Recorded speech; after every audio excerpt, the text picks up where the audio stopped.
Yo, what's going on YouTube, and welcome to Goal Line Hockey. It's your boy Kevin Forte, and we are taking a look at Tyler Johnson, as the Anaheim Ducks have been the next target. Julian Breezeball is looking to move Tyler Johnson, and the Anaheim Ducks seem interested. We're going to be taking a look at that in this video. If you like what we're doing here at Goal Line Hockey, want to see the latest news around the NHL, guys, make sure to give this video a thumbs up and a subscribe down below, and let's take a look at Tyler Johnson potentially going to the Anaheim Ducks.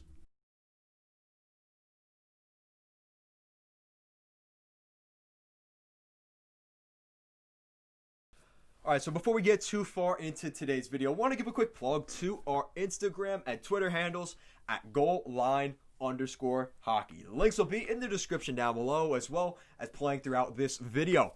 And make sure to check out our Patreon for a weekly podcast every Thursday night, talk about the latest news around the league, as well as answer your guys' questions from the YouTube comment section down below. So if you want to hear your question answered on next week's podcast, make sure to leave a comment down below. Alright guys, let's take a look at this. It seems like there is when there's smoke, there's usually some fire. And there is rumors right now from a recent article from The Athletic's Eric Stevens.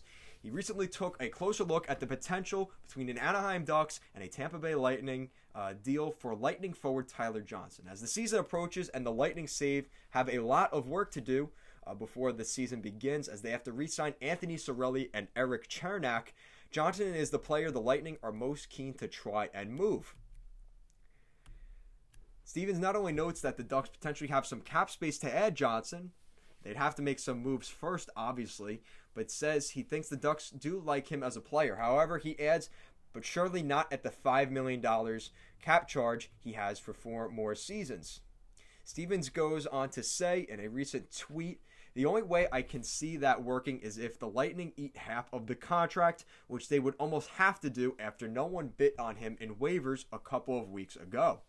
And the Ducks also moving out some money to help balance out the $2.5 million. The problem for the Lightning is that it leaves them carrying $2.5 million of dead cap space, which they would have to do with Tyler Johnson's deal. That's $2.5 million they need to get other contracts done.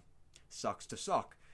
But they may not have a choice, since no one took Johnson for when he was free a couple weeks back, when he was placed on waivers. When it comes to who the Ducks might try to trade back to Tampa, Steven wrote, "It's more likely that a core player or a veteran gets dealt first." So what does that mean? All right, so we're going to dig a little bit deeper into this one. Guys, so first off, the Tampa Bay Lightning have this much cap space. You can see my eye through there. Yeah, that means because they have nothing. They have no cap space whatsoever. So what does that mean they have to do? Well, they're going to have to retain salary because, as they mentioned in that article, Tyler Johnson, which I did not know this, Tyler Johnson was placed on for free on waivers. So nobody is taking Tyler Johnson right now. I think a lot of that has to do with the flat salary cap, and Bob Murray is trying to make a move out of this, as he wants to bring in Tyler Johnson. He likes what he's done, but obviously for that, not that $5 million cap hit per season, because he would have taken him a couple weeks ago in waivers. Looking at the Anaheim Ducks, they're another team. 0 cap space. So how do you get a deal done? Well, there's some guys you could look at. And I talked about this a couple weeks ago in a potential Ducks changing over the roster. As we see some of these young guys, I'm going to be making a video about them over the next couple days. Right now, the NHL is got a lot of hype around potentially the top prospect in the NHL right now. And he's not a former first overall pick, guys. No. He's the Anaheim Ducks U.S. National Development player. I forgot his name. Trevor Zagros. Trevor Zagros is projected as the top prospect right now, ahead of guys like Dylan Cousins, ahead of guys that were drafted ahead of him. It is Trevor Zagros right now, who is playing up at Boston College, or the Boston University with the Terriers. So this is a guy that everybody has their eyes on. But the question is, what salary cap do they move out? And I think it's interesting that they mentioned right here, it's more likely that a core player or a veteran gets dealt first. So, what does that mean?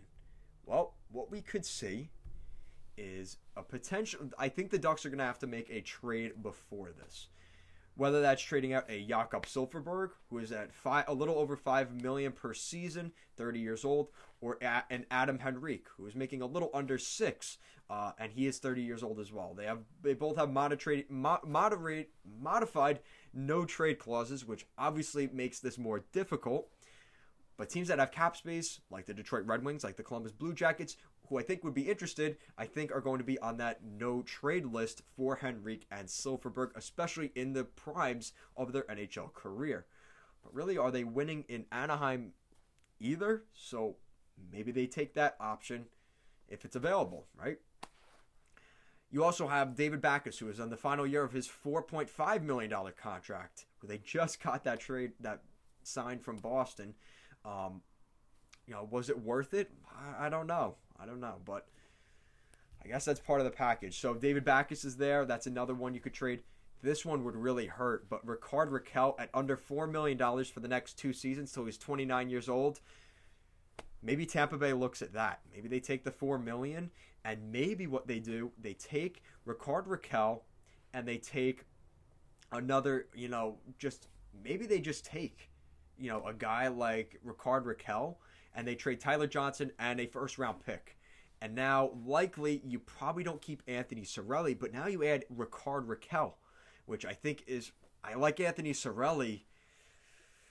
I don't know, man. Rickard Rakell's a pretty solid player, and they have some really solid centers already in Braden Point, and you look at what they've already got down the middle. Do they absolutely need Anthony Cirelli? That's the other question. Now, I think they have mentioned the whole reason they are moving all these players as a top priority is to sign Cirelli, so maybe that doesn't work.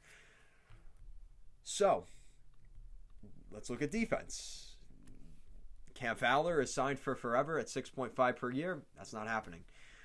You got Josh Manson, Kevin Shattenkirk, who they just re-signed, so that's not happening. So maybe you have to move out a Josh Manson now. Again, you're depleting your defense even more than it already is. So this is a tough spot, and the fact that they're going to have to take half the salary is Tampa. I think they could get something done, but Tampa's going to lose this trade because Tyler Johnson, he is beating them up, and Anaheim knows.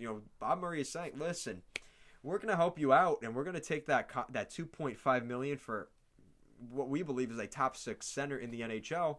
Once Ryan Getzlaf moves on, he'll be a nice replacement in that top 6 as Trevor Zagros and Sam Steele and some of those other young forwards develop. He could be a nice placeholder, and we'll probably ship him off to Seattle at his nice cheap 2.5 moving forward, or we just decide to keep him.